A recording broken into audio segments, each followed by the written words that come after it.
누구를 저주해 주기 위해서 어떤 무당이나 이런 주술사에게 큰 돈을 주고 그다음에 그 저주를 하도록 하는데 그 어떻게 하냐 그러면은 이 뭐 인형을 그다음 그 인형에다가 뭐 이렇게 그 사람의 뭐 이름을 쓴다든지 그 사람의 무슨 뭐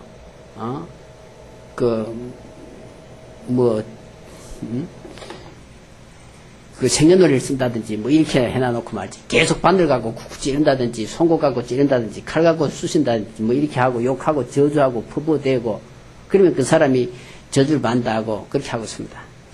뭐 실제로 그렇게 된지는 모르겠습니다. 아마 그런 어떤 위안이라든지 스트레스라든지 어떤 붕풀이나 될란지 모르나 실제로 뭐 그런다고 그렇게 된지는 모르겠어요. 근데 오늘 이 성경에 나온 얘기도 그와 비슷한 얘기인 것입니다. 에스겔이라는 사람은 제사장 가문 출신인데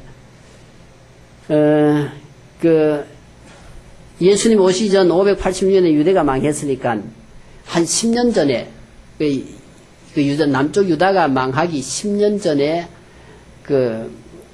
여호야긴 유대왕 여호야긴 왕하고 말이지 같이 바벨론으로 포로로 붙잡혀갔어요. 포로로 붙잡혀가지고 한 5년 지나고 난 다음에부터 그때가 나이가 30살이었어요. 그러니까 한 15살에 붙잡혀간 것 같아요. 15살, 응? 아니, 25살에 붙잡혀가가지고, 30살부터 시작해서 예언을 시작했는 그 예언 가운데 오늘 에스겔 37장 15절에서 13절인 것입니다. 그래서 이런 어떤 상징적인 행위로 뭘 하라 그랬어요. 뭘 어떻게 하라 그랬냐 그러면은, 제가 나무에 써놨다가 그냥 집에 준비 열심히 써놨는데 또 잊어보고 와가지고 이런 뭐 나무 막대기에다가 뭘 쓰라 그랬어요. 한쪽에는 이스라엘이라고 쓰고 한쪽에는 유다라고 써라. 그리고 이걸 가지고 말지 그냥 결합을 시켜라 그랬어요. 나는 그렇게 쓰지 않고 이쪽에는 이게 대한민국이라고 썼고 이쪽에는 조선 민주주의 인민공화국이라고 썼어요. 그래서 이걸 결합을 시켜라 그러는데 영어로는 조인인데 조인을 어떻게 하는지 뭐 이렇게 하라는 건지 아니면은 우리 성경에는 연결하라 그랬으니까 말이지 이렇게 연결하라는 건지 아니면 이렇게 연결하라는 건지 아니면 이렇게 바꿔 이렇게 연결하라는 건지 그러나 그렇지 않고 조인은 이렇게 그냥 이렇게 조인을 이렇게 하라 그런 것 같아요. 물론 이거는 상징적이라고 할 수 있겠습니다. 이 유대 나라와 이스라엘 나라는 어떤 관계냐 그러면은 여러분 잘 아는 대로 그 사울 다음에 다윗 왕이고 다윗 왕 다음에 솔로몬 왕이었었어요. 솔로몬 왕 아들이 있었는데 아들 이름이 르호보암이었습니다. 제 아버지를 닮아가지고 말지 그 아버지는 뭐 자기가 돈 버는 거 아니고 다윗이 벌어놓은 가지고 성전도 짓긴 지었지만은 그냥 사람들을 말지 그러니까 강제로 노동을 많이 시켰습니다. 일을 많이 시켰어요. 성전 짓다 보면 뭐 일 안 시키겠어요? 그다음 그 아들 르호보암도 말지 이렇게 강력한 그런 어떤 일을 하니까 그 밑에서 감독자로 있던 그 여로보암이라는 사람이 또 하나는 르호보암이고 하나는 여로보암이고 앞에 글자만 다른데 솔로몬 밑에서 감독하던 그런 사람이었습니다. 그래서 이제 나라가 북쪽을 이스라엘, 남쪽은 유다로 둘로 나눠졌어요. 우리나라 북쪽은 뭐 함경도, 뭐 무슨 평안도, 황해도, 강원도 일부 이렇게 한 것처럼 여기도 보면은 북쪽 사람들은 그 나라가 10개 사람.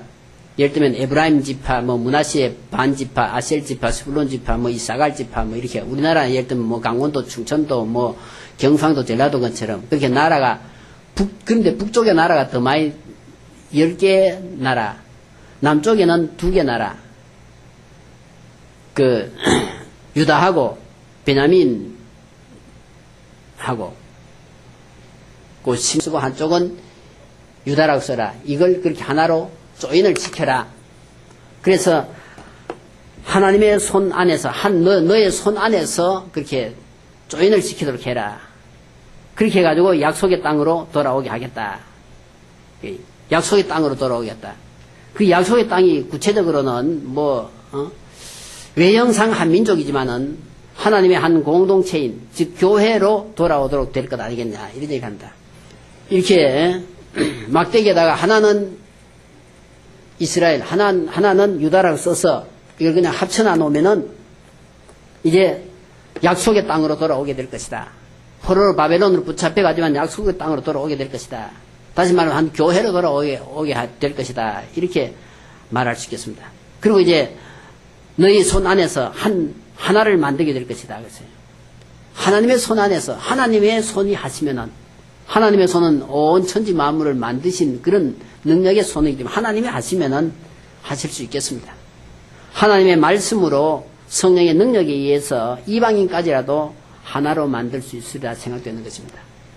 정말 우리가 볼 때 너무 북한 사람들이 북쪽 사람들이 정말 너무 그냥 이렇게 사람 아닌 것처럼 느껴지지만은 근데 우리는 가끔 그저께도 내가 전철 탔더니만은 난 새까만 사람들 가운데 그렇게 새까만 사람 처음 봤어요. 스리랑카 사람인지 잘 모르겠고 옷도 조금 이상하게 화려하게 입었는데 저한테 그런 사람들이 있습니다.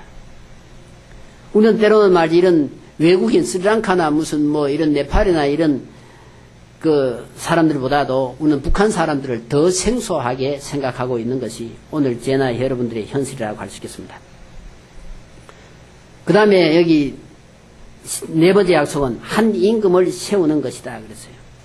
궁극적으로는 아까도 말씀드린 하나님의 교회를 바라보게 하고 우리의 영원한 임금이신 예수 그리스도를 이제 김일성을 대신해서 예수 그리스도가 주로 섬겨지지 않겠나 이런 생각을 해봅니다. 마지막 다섯 번째로 나는 그들의 하나님이 될 것이다 그랬어요. 우상과 역겨운 어떤 모든 범죄에서 깨끗이 씻어가지고 그들은 내 백성이 되고 나는 그들의 하나님이 될 것이다 라고 말씀하고 있는 것입니다. 오늘 이제 저와 여러분들은 정말 우리는 이 남북한의 문제가 현실적인 문제고 우리 모두의 문제고 우리 모두가 다가 한번 생각해 볼 문제라고 생각해 봐야 되겠습니다. 지난번에도 말씀드렸습니다만은 우리는 민족이라는 걸로 민족으로 해방한다는 민족으로 말지 서로 민족 통일한다는 것은 북한 말도 이건 말이 안 맞고 지금 우리나라 현실로도 민족 통일이라는 것은 말이 안 되는 겁니다. 한 민족이기 때문에 우리는 북한을 정말 이웃으로 생각해야 되고 동족으로 생각해야 되고 형제로 생각해야 되고 함께 우리는 공존하면서 살아야 할 가족처럼 생각해야 되지 않겠냐 이런 생각을 해봅니다. 이래서 우리나라는 뭘 공장 하나 지으려고 해도 굉장히 땅이 없으면 못 짓습니다. 북한은 전부 다 그냥 땅이 그냥 다 김정일 땅인 것입니다.